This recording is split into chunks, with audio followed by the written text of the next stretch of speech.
Baik, bismillahirrahmanirrahim. Assalamualaikum warahmatullahi wabarakatuh.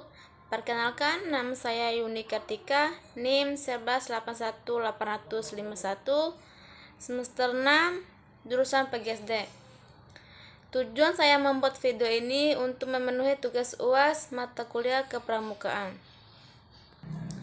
Adapun judul makalah saya yaitu keterampilan kepramukaan yang meliputi keterampilan baris berbaris, keterampilan P3K, keterampilan sandi dan smartphone, dan api unggun. Baik, di sini saya akan membahas tentang baris berbaris, yang kedua keterampilan P3K, yang ketiga bentuk dan cara penulisan sandi atau smartphone, yang keempat api unggun. Yang pertama, peraturan baris berbaris atau PBB.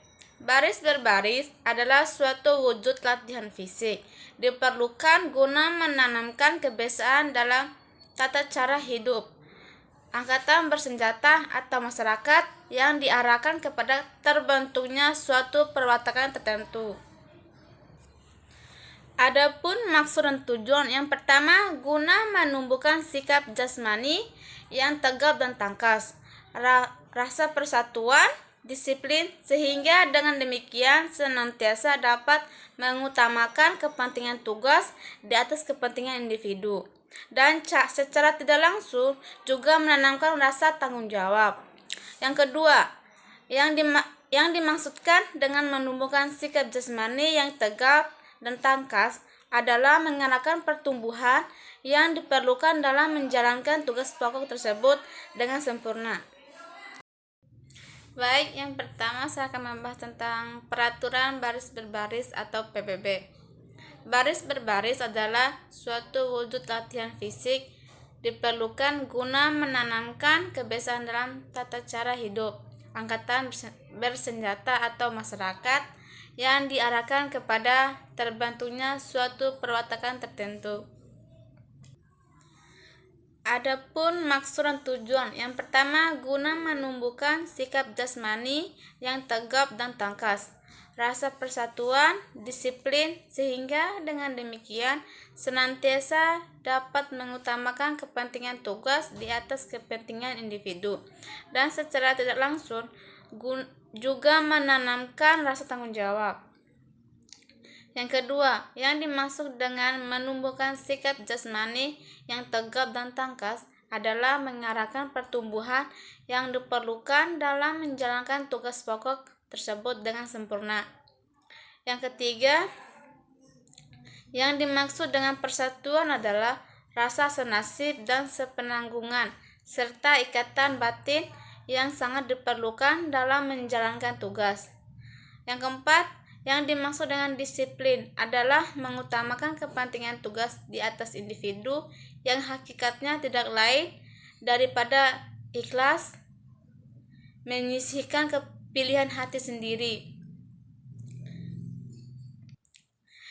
Dan yang kelima, yang dimaksud dengan rasa tanggung jawab adalah keberanian untuk bertindak yang mengandung resiko terhadap dirinya, tetapi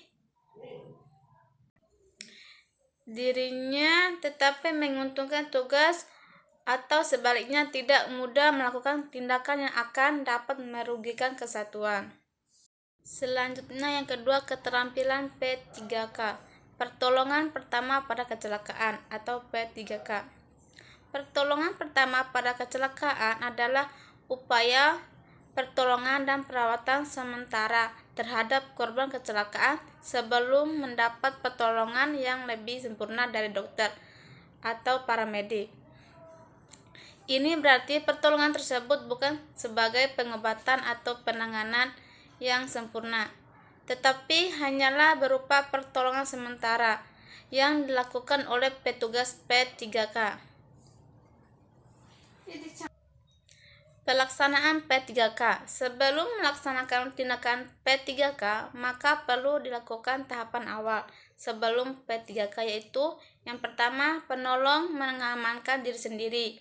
Yang kedua, amankan korban. Yang ketiga, tandai tempat kejadian jika diperlukan untuk mencegah adanya korban baru. Dan yang keempat, usahakan menghubungi tim medis. Yang kelima, tindakan P3K. Teknik dalam P3K. Prioritas dalam P3K, urutan tindakan secara umum. Yang pertama, cari keterangan penyebab kecelakaan. Yang kedua, amankan korban dari tempat berbahaya. Yang ketiga, perhatikan keadaan umum korban, gangguan pernapasan, pendarahan, dan kesadaran. Yang keempat, segera lakukan pertolongan lebih lanjut dengan sarana yang tersedia. Yang kelima, apabila korban sadar, langsung beritahu dan kenalkan. Nah, selanjutnya itu cara penulisan sandi. Yang pertama, sandi Morse. Morse sebenarnya nama orang Amerika yang menemukan sebuah cara agar setiap manusia dapat saling berhubungan. Nama lengkapnya yaitu Samuel Finley Brace Morse. Ia lahir pada tanggal 27 April 1791 di Charlestown. Semboyan Morse dapat dilakukan dengan berbagai cara, antara lain yang pertama suara, yaitu dengan menggunakan peluit. Yang kedua sinar, yaitu dengan menggunakan senter. Dan yang ketiga tulisan, yaitu dengan menggunakan titik dan strip. Yang keempat bendera, yaitu dengan bendera Morse. Yang kedua semaphore. Semaphore adalah suatu cara untuk mengirim dan menerima berita dengan menggunakan bendera, dayung, batang, tangan kosong, atau dengan sarung tangan. Informasi yang didapat dibaca melalui posisi bendera atau tangan.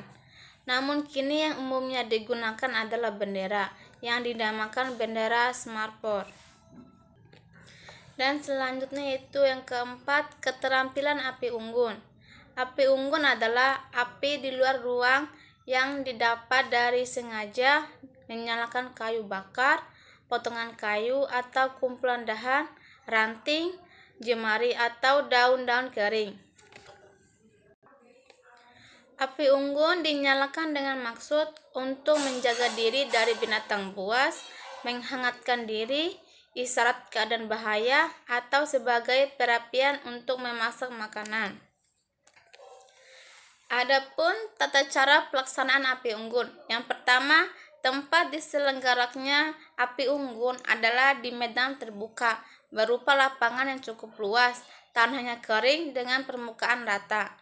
Yang kedua, bila api unggun dilaksanakan di lapangan berumput yang tumbuh dengan baik, maka pada tempat yang direncanakan tersebut, rumputnya dipindahkan terlebih dahulu untuk kemudian ditanam kembali sesudah api unggun selesai. Yang ketiga, setelah kegiatan api unggun selesai, lokasi api unggun harus bersih seperti semula, tidak terlihat bekasnya. Yang terakhir, tidak merusak lingkungan. Macam-macam api unggun. Yang pertama, bentuk piramid, dibagi dalam dua bentuk api unggun, berbentuk segitiga dan berbentuk segi empat. Yang kedua, bentuk pagoda. Di tengah terdapat kayu besar yang dipancangkan, lalu kayu lain disandarkan pada tonggak tersebut. Di tengah-tengah diberi kayu yang mudah terbakar. Yang ketiga, bentuk pagoda roboh. Ujung kayu diatur agar di tengah-tengah. Di tempat pertemuan kayu diberi kayu kecil atau sampah yang mudah terbakar. Pagoda roboh dibuat bila mana bentuk dan panjang kayu tidak sama. Selanjutnya, bentuk kursi. Bentuk unggun seperti kursi, menggunakan kayu yang diletakkan berjajar seperti kursi. Adapun makna dan fungsi api unggun pada kegiatan pramuka. Yang pertama, mendapatkan kehangatan. Yang kedua, menimbulkan semangat. Yang ketiga, mencari kegembiraan. Mungkin itu saja video dari saya, lebih dan kurangnya saya mohon maaf.